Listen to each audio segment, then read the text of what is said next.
जब हम कहीं बाहर से आते हैं या गेस्ट अचानक ही घर में आ जाते हैं तो सबसे पहले हम उन्हें कुछ पीने के लिए ठंडा कोई ड्रिंक ही देते हैं। ऐसे में अगर आपके पास पहले से ही प्रिपेयर किया हुआ कोई ड्रिंक होगा तो आप बाहर क्या ड्रिंक सॉफ्ट ड्रिंक की तरफ नहीं हाथ डालेंगे, उसे ही सर्व करेंगे जो आपने पहले से प्रिपेयर करके रखा है और आपके गेस्ट भी खुश हो जाएंगे। आप भी कुछ हेल्दी ही कंज्यूम करेंगे अगर आप उसे पहले ही अपने घर में प्रिपेयर करके रखेंगे। तो क्या करते हैं, चलिए वो देख लेते हैं। 2 कच्चे आम ले लीजिए, उसे पानी में इस तरह से बॉईल कर लीजिए।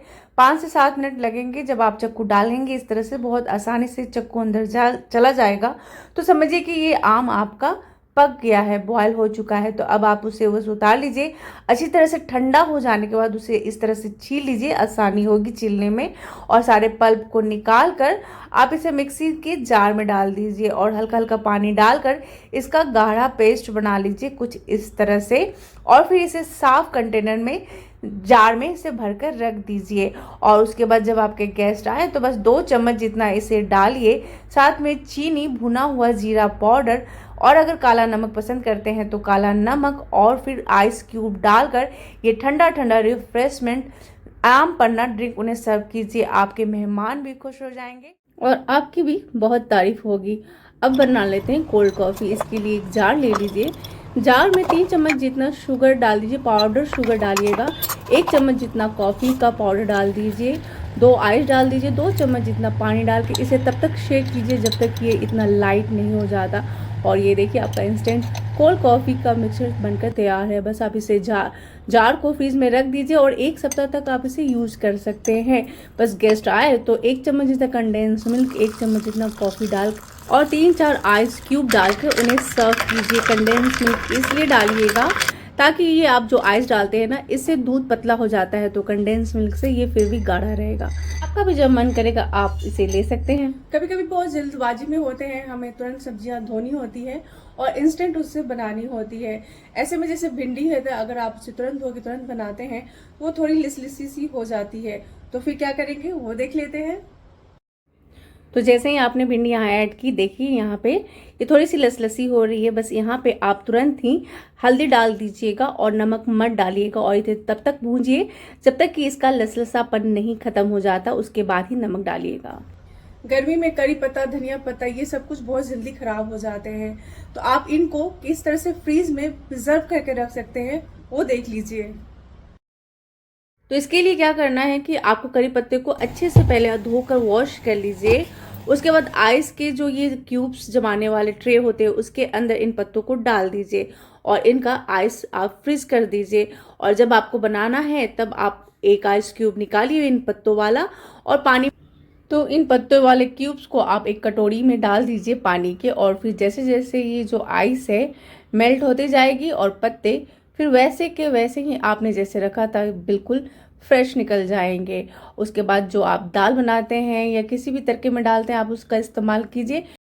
मैं तो हर चीज़ में डालती हूँ, सिर्फ साउथ इंडियन डिश में नहीं। कभी कभी ना कोई मिर्ची बहुत ज्यादा तीखी होती है जिसे काटने के बाद हाथों धोने के बाद भी हाथों में जलन रहती है, तो उस मिर्ची को कैसे कट करना है इसके लिए एक आसान सा तरीका है, वो आपको दिखाती हूँ, वो देख लीजिए।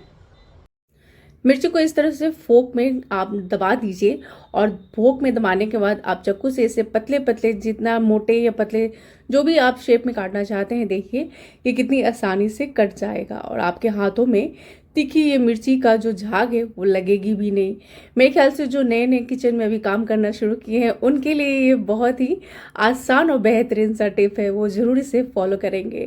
कभी कभी क्या होता है, बहुत जल्दबाजी में हमें आलू को बॉयल करना होता है और उसे भी गरम गरम छीलना पड़ता है। ऐसे गर्मी के मौसम में तो हाथ बहुत ज़्यादा जलते हैं, तो क्या करना है, वो भी आप फोक की मदद से ही देखिए कितनी अच्छी तरह से आप इस आलू को बेल कर सकते हैं। कुछ स्टफिंग वाली पराठे होते हैं जिसे स्टफ करने से हमारे हाथ बार बार गंदे हो जाते हैं, तो आप एक साथ में 3 पराठे कैसे स्टफ करके बना सकते हैं वो तरीका देख लीजिए। आलू हो, मूली हो या गोभी हो, कोई भी स्टफिंग आप इस तरह से तैयार कर लीजिए। एक बहुत बड़ी सी रोटी बेल लीजिए, एक इसी साइज की और रोटी बेल कर रख लीजिए। उसके बाद एक रोटी पे इन सारे स्टफिंग को अच्छे से फैला दीजिए।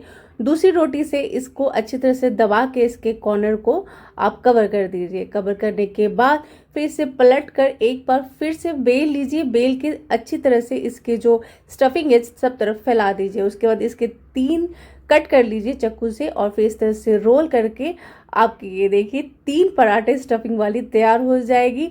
और ये रोल करने से इसमें बहुत सारे लेयर हो जाते हैं, इसलिए ये बहुत खास्ता और कुरकुरी भी बनती है। फ्लिकी फ्लिकी से ये करारे से पराठे बनके तैयार हैं। पतीले में दूध और मलाई बहुत ज़्यादा चिपके रह जाते हैं जब दूध हम बॉईल करते हैं, तो ये चीज़ ना हो इसके लिए क्या करना चाहिए वो आपको बता देती हूँ। जिस भी पतीले में आपको दूध बॉईल करना है पहले उसमें 1-2 चम्मच जितना ही सही पानी डालिए ज़रूर और अच्छी तरह से इस पतीले को पानी से गीला कर लीजिए चारों तरफ से। उसके बाद इसमें दूध को ऐड करके आप बॉईल कीजिए। आपका दूध पतीले में बिल्कुल भी नहीं चिपकेगा, मलाई भी ज़्यादा बर्तन से नहीं चिपकी हुई रहेगी। अगर आपको ये सारे टिप्स पसंद आए हैं तो लाइक दे दीजिएगा। चैनल पर अभी आए हैं तो चैनल को सब्सक्राइब कर लीजिए। मिलती हूँ ऐसे ही अच्छी और इंटरेस्टिंग सी वीडियो लेकर नेक्स्ट वीडियो में। तब तक आप रखिए अपना बहुत सारा ख्याल। Bye bye.